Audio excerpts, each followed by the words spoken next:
to kind of help you understand what's going on in the world. So I'm going to mute this, and then we're going to pop right into it. Does the millennial generation have a midlife crisis?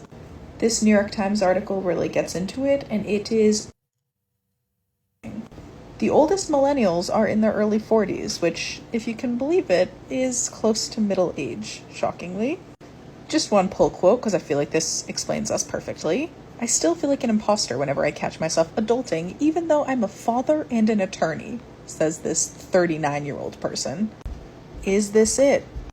Do you think of yourself as middle-aged? They ask, and someone says, physically, yes. Economically, I'm in my 20s. And this is the crux of the argument of this article. So a midlife crisis is basically where you hit your 40s and 50s and you, freak out. And you can see down below they explain it. Disaffected adults feel trapped by conformity in the circumstances of marriage, children, home. So they might pick up smoking, they might have affairs, they might get hair plugs or fancy cars. Millennials aren't experiencing this. Many people interviewed by the New York Times said that they can't have a midlife crisis because there's no numbness to rebel against. There's no sameness, no conformity.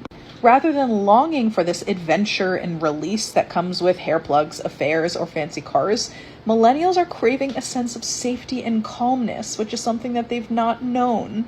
This is so sad and so horrifying. And it's in large part because millennials have been in crisis basically the whole time.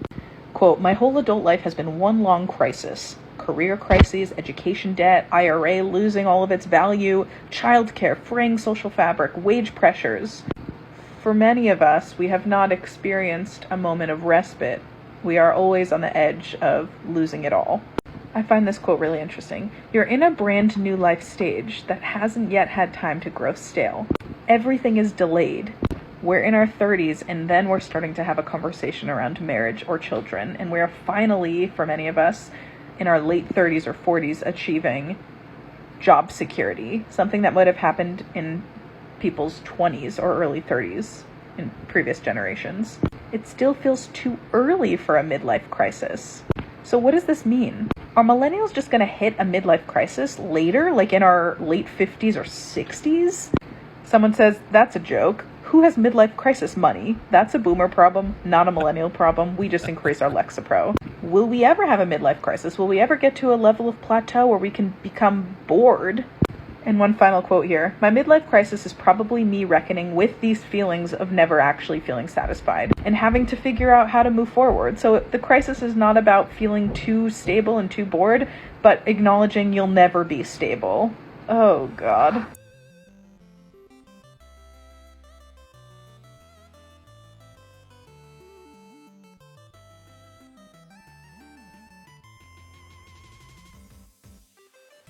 I mean, I don't know what to do with my hands here. Like, that is very accurate information.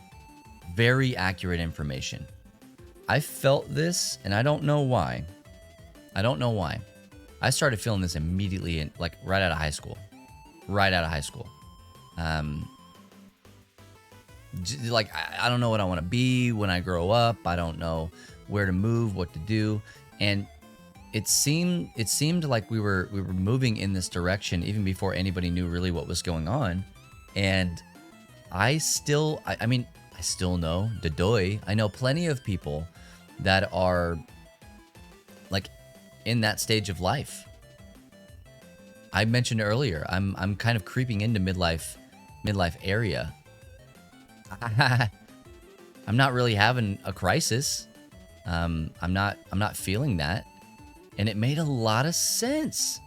It made a lot of sense that everything is new and different all the time. There is no, you have to do this and move this way. If anything, everything is constantly changing, not just in our lives, but in the lives of everybody around us, right?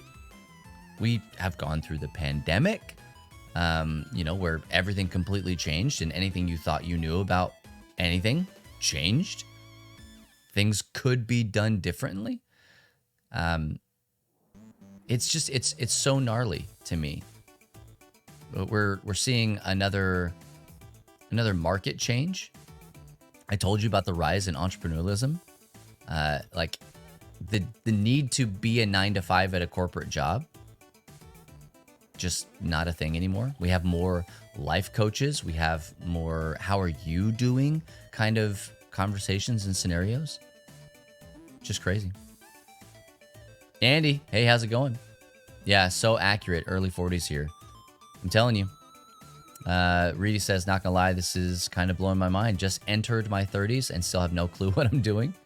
Millennials have quarter life crises. Maybe that's why we can't settle. Is because we're in a constant state of crisis. You know, that could be it.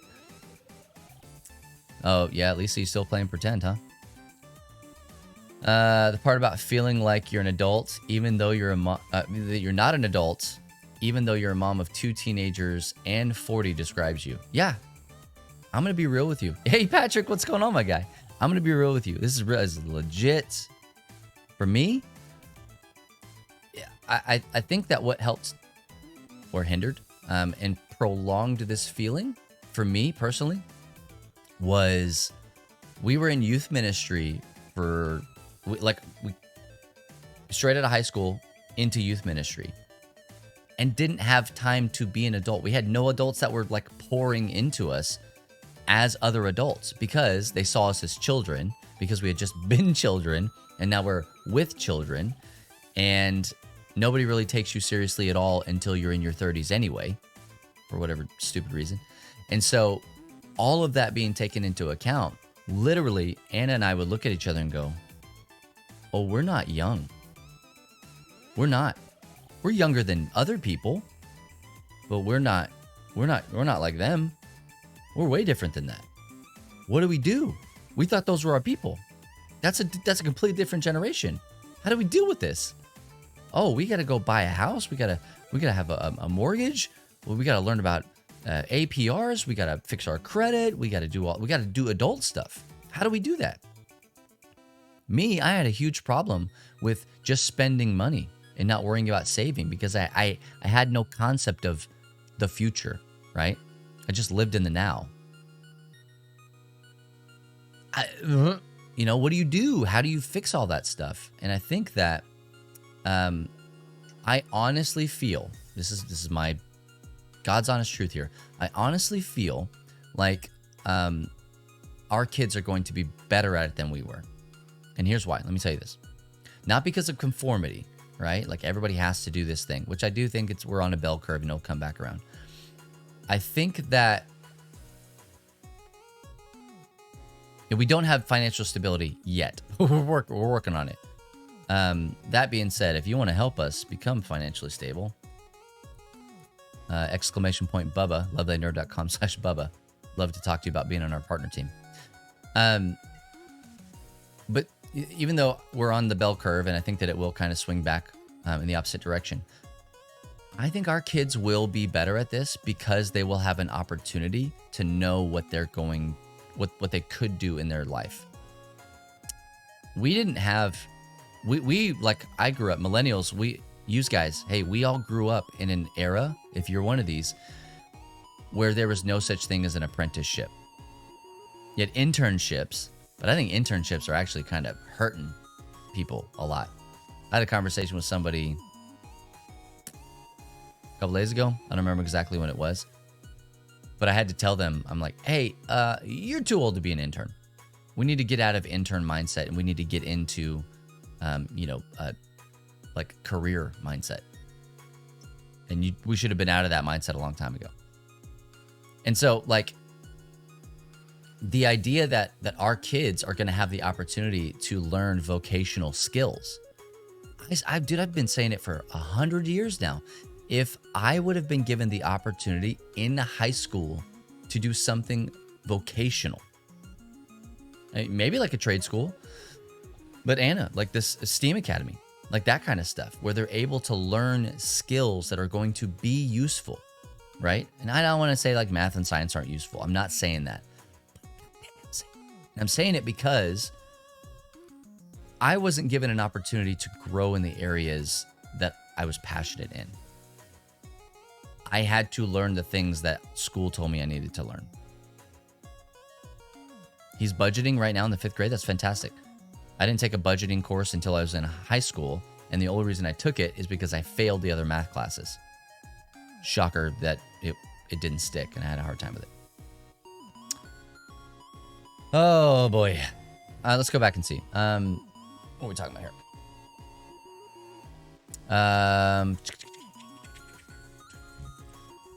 How far do we want to go back here? Oh, yeah. Okay. Lisa said she felt like she was playing pretend. Wasabi Jane, I do wonder how much of our boomer parents felt like they had no idea what they were doing when they were our ages. Okay. So here's the thing. Probably a lot of them. Probably most of them. But what they were told was that you do.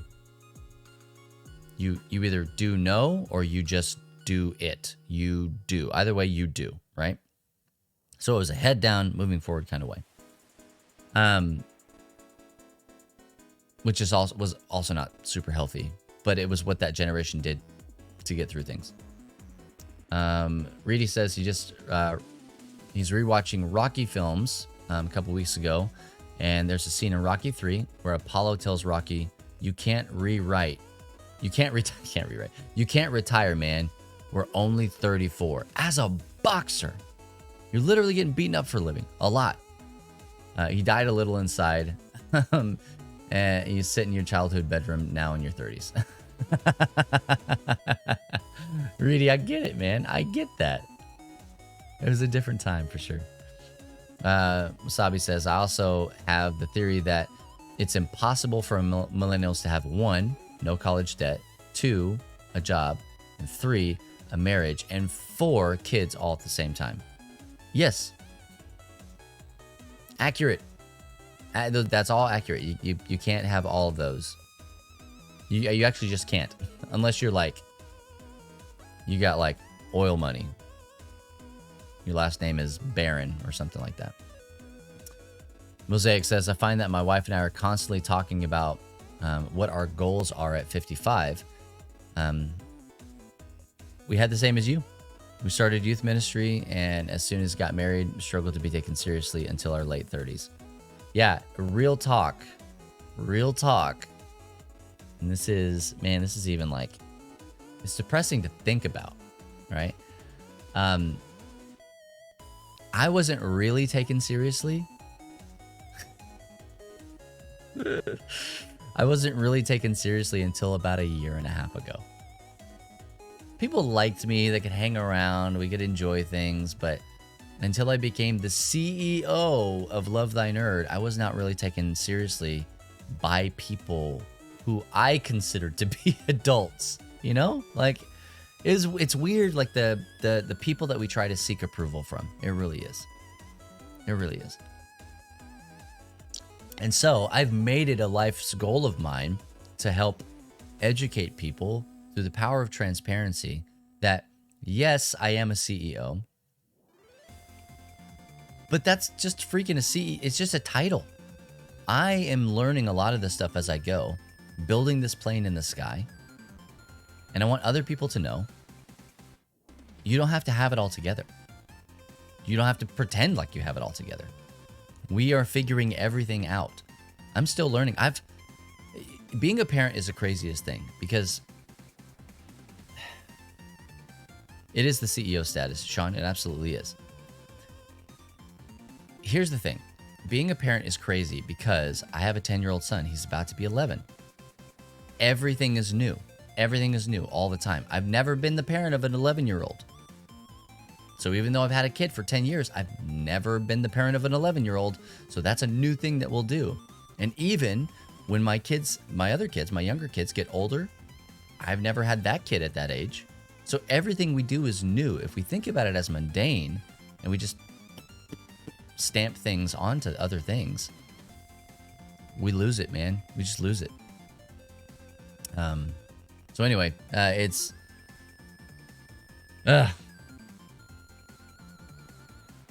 where was I? Oh yeah, hey Reedy, you have an Emmy, my guy. Okay, hang it up. You're good. I think that kind of catches me up. Reedy says that while I have while I loved my college experience, if I were to do it all again, definitely go to a 2-year technical school and probably would have still ended up in the same place that I'm at now, just a lot sooner and probably with less debt. That's a pro tip. That's a pro tip. I'm telling you right now, I'm not bucking the system here. I'm not pushing up against the institution of college and education. I really feel like we're about to turn a corner with all of that. I don't think the next generation's gonna put up too well with the debt for paper.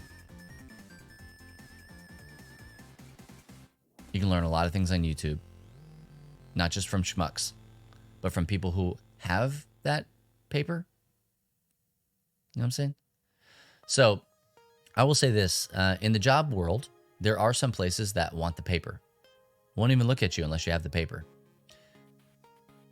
But it's because of what's written on the paper, like the place. It's all networking. It's more about who you know than what you know. If you can show that you can do the job, you'll be hired.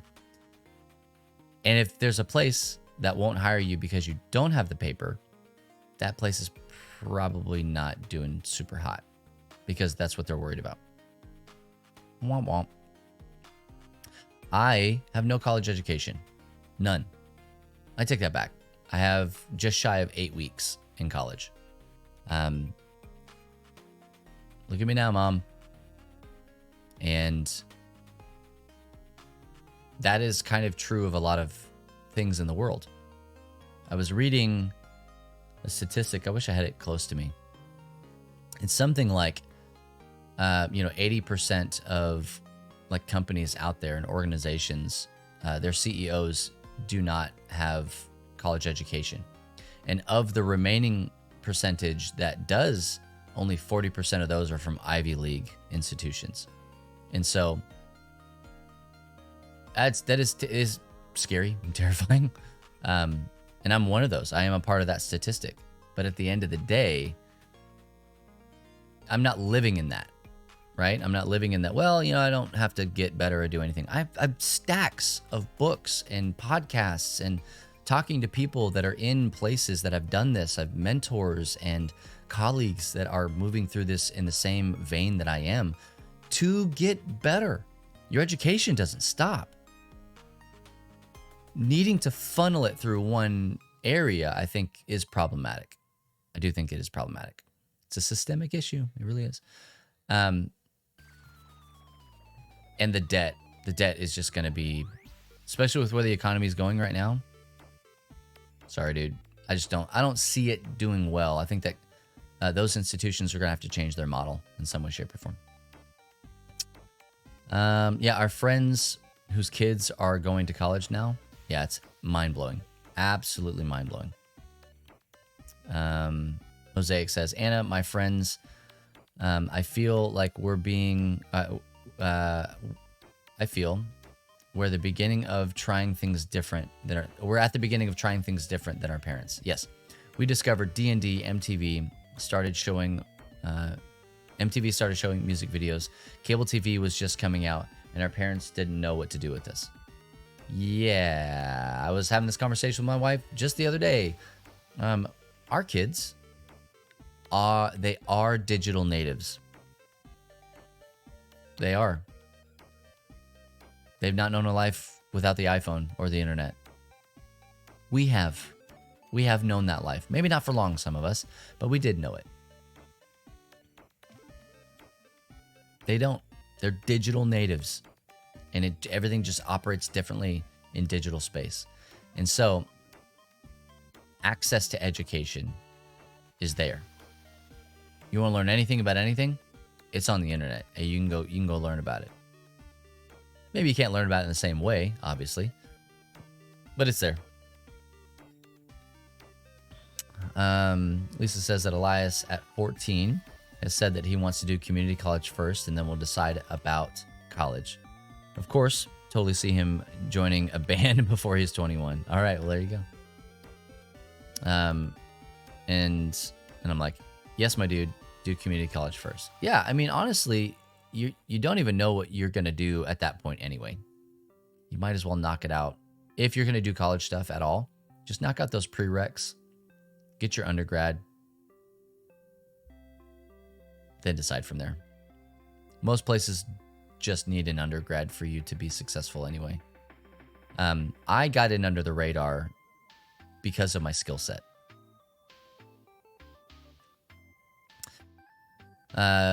Patrick says, as a father, I really have to be planful in how you encourage and organize activities for your kids, 11 and 7. Yeah, man. Hey, tell me more about that. Please tell me more about that. My kids want to go and do everything all the time. All the time. Anna says that her comment was directed at my belief that it doesn't matter if you have a piece of paper, if you can do the job. What did you say? Oh, that will not work in the medical field. Got it. Okay, clarifying. So again, there are certain things. Yes, if you want to get into an area, you have to do the thing. You have to have the correct key. And in some places, that's the key, right? And I'm so sorry, not sorry about all that. What I'm saying is that in most cases, most areas, that key is completely irrelevant because the window is wide open and you can just crawl through, or the back door's been unlocked the whole time. The only way that you could afford pharmacy school, you were super poor, was because you were super poor. Oh, okay, so you got grant money. Yeah, that's perfect. Well, hey, I got another video. Let's watch another video. More millennial stuff, right?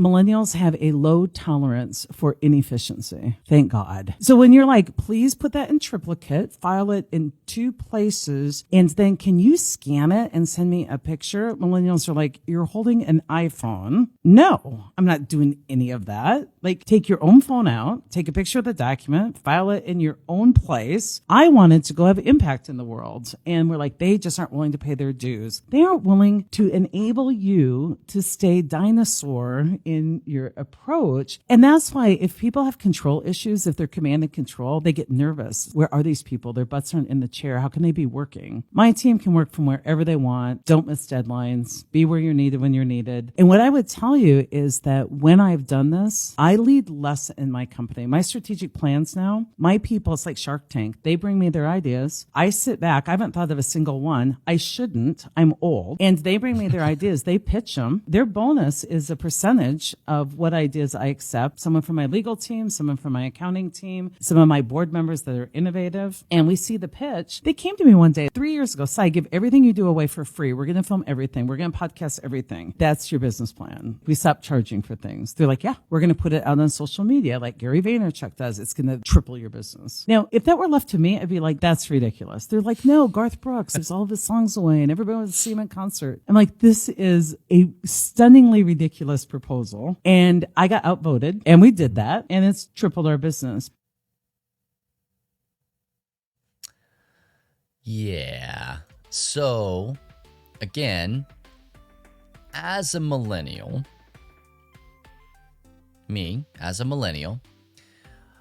I feel this in a big kind of way. And I'm going to start from my place, right? As an employer, as a person who has staff, this is the person I'm trying to be. This is who I'm trying to be when I grow up. How do I enable my staff to make good decisions and give them agency in the areas that I have entrusted them? How do I do that? It's by meeting them where they are, while also at the same time understanding that there are things that we need to do. We need to get things done around here, right? But it doesn't mean, it does not mean that we have to do 9 to 5. At Love Thy Nerd, we don't do 9 to 5. We just don't. Because you know what? It doesn't work. We're across multiple time zones. We deal with people whose schedules are not 9 to 5 schedules. And we work in ministry. And ministry is round the clock. It is. And so, I can remember working at a church where I had to be, as a youth pastor, I had to have my butt in my seat during business hours. And I challenged that in a big way. I said, why? Why? Well, what if a parent comes in, or somebody comes into the office and they want to talk to the youth pastor? And I was like, I have a cell phone. Wouldn't it? I'll go meet them at a restaurant. I'll come to their house. They can come hang out with me doing, student stuff, whatever. What is me being in this office going to accomplish? Now, I'll tell you what it did accomplish. It accomplished me having rapport with the people who were in the office, okay? Camaraderie, stuff like that, which I'm grateful for. I really am. But at the end of the day, in so much as it pertained to my actual job, it didn't do anything. Like it didn't make me any better or worse at my job being in that seat. But I absolutely had to be there. And it was infuriating. It was absolutely infuriating. And it led to a lot of disdain in my job. Now, some places you just have to do that. You have to be there, right? Because you're like the things that you're doing are in that space, at that station, whatever. But I tell my staff, like, look, I don't care when you work, just so long as you get your stuff done. A lot of what she said, that's what I tell to my staff. And that doesn't mean that we haven't had conversations about deadlines. That doesn't mean that there's not consequences when things don't get done. It doesn't mean that.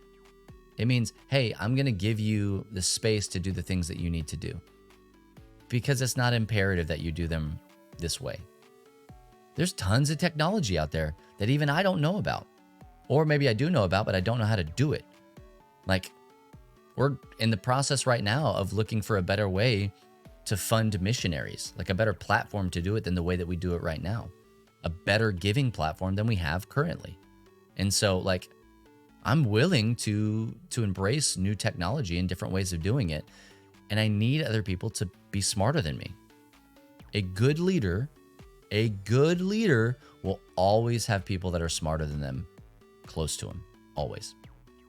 If you're the smartest person in the room, you're doomed. You're doomed. Because if somebody can pitch you an idea, then that means they're probably excited to execute it. And as a leader, that means that that's one less thing that you have to do. They can go do those things, which is good. It's fantastic. So as you're working with millennials, even if you are a millennial, just understand, remember, even in a stodgy work environment, that they're a different breed, an absolutely different breed. Yes, and it was so stupid that the youth pastor was supposed to keep office hours and go to all the sports games, concerts, youth camps, weekend events, everything. That's what really drove it home for me, was you want me to be here and also be there and just work around the clock. How about not, dog? How about not? Ukulele says, also, how many times has somebody randomly walked in the church office and asked that? Oh, I know the answer to that. The answer, I could count those on one hand if I were missing some digits. I could count those. I could.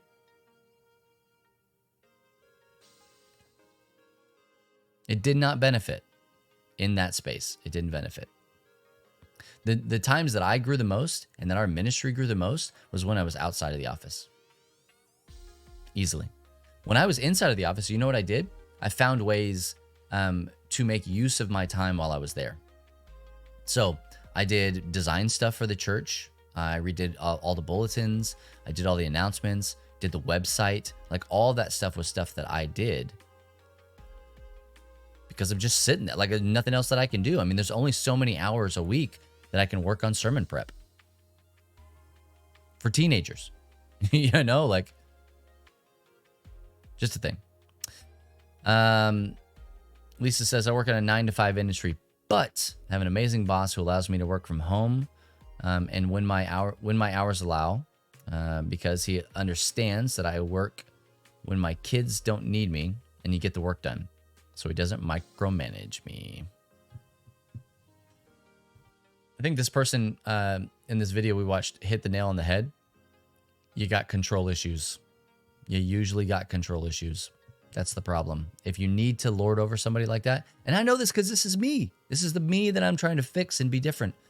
I find myself in times hovering in an area, like hovering, commenting a lot on threads and certain things in our staff Discord.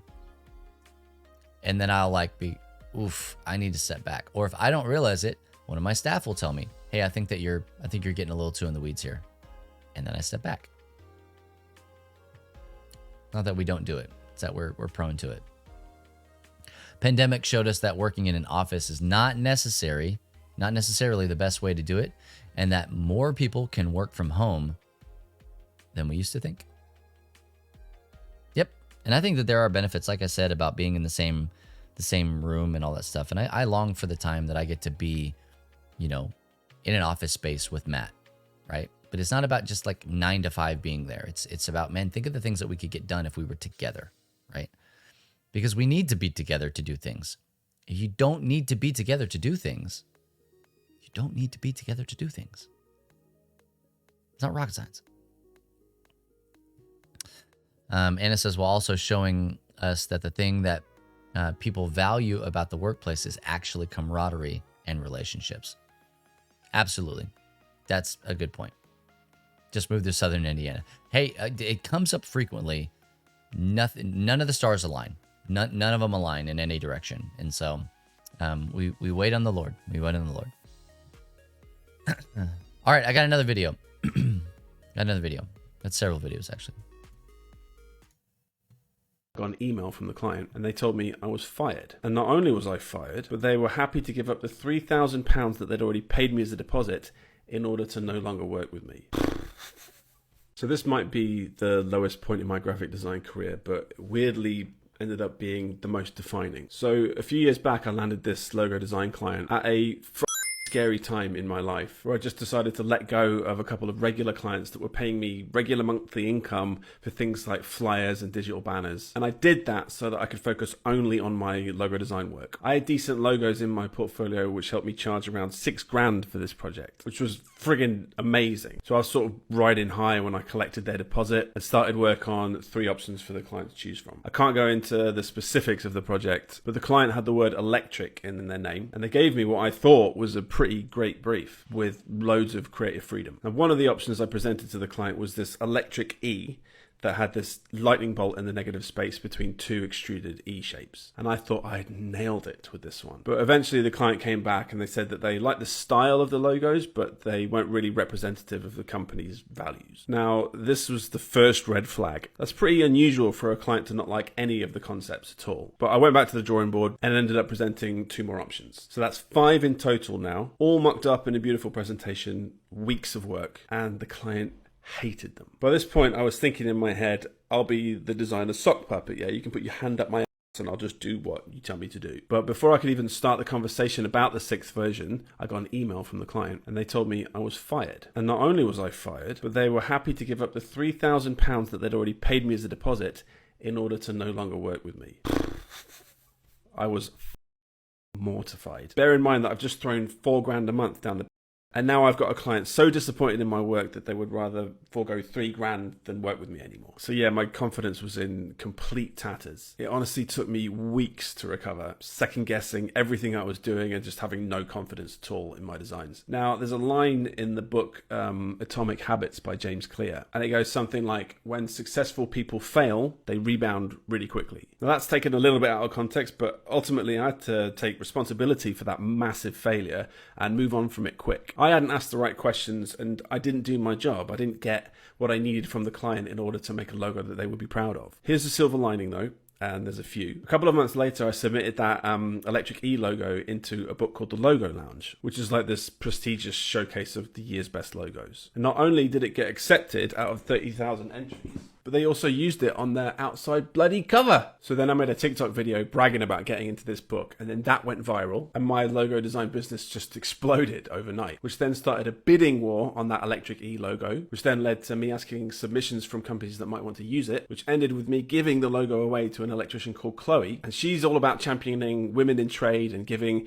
victims of domestic violence the skills to gain their independence. Basically, the perfect place for this logo to end up. So that logo that got rejected turned out to be award-winning. It just wasn't right for that particular client, you know? One person's trash is another person's treasure, right? So basically, my advice from this is if your confidence has taken a bit of a knock lately, just learn from it and attack the problem. Like, I ended up rewriting my entire briefing process from scratch after that client, which has absolutely nailed my process now. And I often get the holy grail of design feedback signed off, no amends. Something like 2 out of every 5 designers quits graphic design in the first 2 years, which is a horrendous statistic, and it just does not need to be that way. I was 10 years into my career when all that happened, and I'm only out the other side because I attacked the problem. And yeah, that's why I have this logo in neon behind me as a constant reminder. Okay, so first off, I do apologize about the language. We've had this conversation before that sometimes there will be some language in these things. This one's a little bit heavier than all that. And in the process of trying to do all that stuff in my computer messing up, I didn't get to edit the way that I wanted to edit that. But what I wanted you guys to see and hear about this and understand it, and hopefully you take this away, is that there are people in your life that are going to tell you that the things that you're doing are terrible. They're bad. They're worthless. You're not doing it the way that I would do it, so that's bad, wrong, ugh, gross. What we learn here is one person's trash is another person's treasure, right? That age-old adage. And so, I think 2 things to learn, okay? First thing is that words matter. Words matter. The things that we say to people about things, about the stuff that they are doing and pouring their heart, soul, mind into, whether they work for it or whether it's a free, right? Whether it's something that they're doing for pay or something that they're just doing in general. Those words matter. As a Christian, I'm called to build people up and not break them down. And so I actually struggle with that because I also am kind of a perfectionist. I like visually things to look a certain way. I like the experience of things to be very specific. And if they don't hit, it hurts. It literally, like, physically hurts me in some spaces. I have to learn to get over that. And so one of the things that we've talked about with our staff is I don't mind if you guys have a critique. You don't like something? That's great. That's totally fine. But what I don't accept and I won't accept is critique for the sake of critique. Oh, here's this thing. Yeah, I don't like it. I don't think that's good. That's not helpful. It's not helpful at all. So what we do accept is critique with the caveat of possible paths forward. What are you tacking on to that critique? Hey, I don't really like that. Have we thought about maybe doing it this way? Fearless feedback. Absolutely. Absolutely. I've never heard that phrase, but I like that. Caffeine, we have a thing here at LTN that it's just, if you don't like the way something's being done, you can tell me. You can tell Matt. You can tell anybody who's doing the thing. And if we are like, oh, people hate me, it's like, all right, well, we got confidence issues that we need to deal with. Took that from your Apple days. Yeah, that's mine. I stole it. We have moments of like intentional conflict where it's like, hey, we're going to look at this thing. Let's shoot holes in it. But we're not shooting holes just to shoot holes. We're shooting holes in order to make it better. How do we move forward from this? So I do believe that our words matter and our intentions in those words matter as well. So it's not just, that's terrible. Crickets, right? That's not it. It's, man, I really think this could be more effective if we did it this way. Now, that's a possible path forward. That path may not be the one that's chosen when we sit down to actually move in that direction. But the beauty of it is that it gets voices into each situation and scenario where those voices might not have been there. If we just live in this echo chamber all the time, then we're going to think that the things that we are doing because they serve us actually serve other people. And we know that that's just not true. That's not the way the world works at all. It's just not. So we take this logo, which I think is kind of a banger of a logo. I'm a huge fan of negative space, right? And so the client didn't like it, but the client also wasn't super specific in the things that they wanted. And so the thing to take away from here was that the work that he put into it, even as great as he thought that it was, and as terrible as other people thought it was, there was another set of people out there that it was specifically geared and designed towards. Because those people appreciate these things. I don't know if that other company he was talking to is just used to having things their way, period. And when you're paying for a logo and design stuff and really anything, it should hit the way that you want it to hit. But it just goes to show that don't throw things away. Don't throw ideas away, right? Be willing to bring those up in different situations, because there are things that people have brought to us at LTN that I'm like, hey, that's not for us. That's not what we're gonna do. It doesn't mean it's not important. We're just not gonna do that, right? Maybe this will work over here with these people, or with this group or whatever. Believe in yourself. Really believe in yourself. And I would say bring people alongside of you that can look at that, check it, and help it get to the spot that it needs to be in. Case in point, here at Love Thy Nerd, we don't do reviews. We have reviews of the nerds, but I've been very specific with Coker that we're not doing reviews, right? Like this good, this bad, X out of X stars. We're not doing that. We do our reviews in a way that builds relationship with people and also helps that thing get to the audience that would appreciate it and that needs it. So anyway, something to think about. Okay, hey, here's another one. This one I think is just really cool and really fun. And honestly, I think it's only something that millennials could have done. We went and saw a live Mario Kart band at our local bar.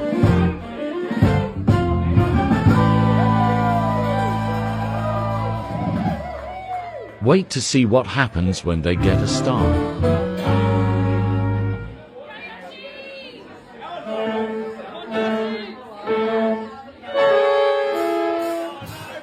Rough start here.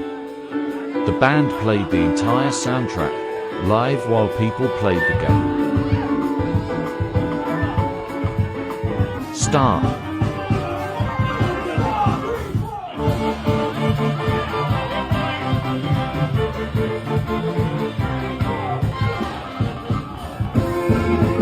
Finish line.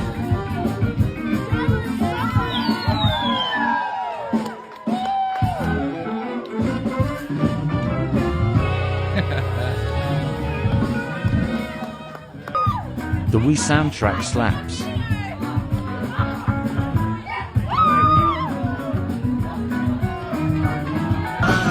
I was chosen to play Rainbow Road Bridge.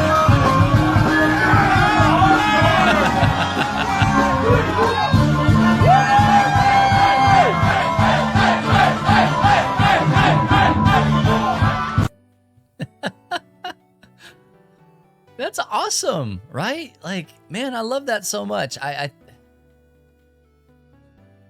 want to do this. I want to play Mario Kart like this. This is it, man. To me, this is the final form of Mario Kart. Why doesn't everybody play Mario Kart like this? Probably just because we can't, but anyway, I thought that was cool. And like legit, like this is very millennial. Very millennial. And I love this idea. Last but not least is just a thing that I thought was really cool. It has nothing to do with millennials. Maybe it does, maybe it doesn't. But some people are just stupid talented. And I look in the mirror, every part of my body was in the place many people lie.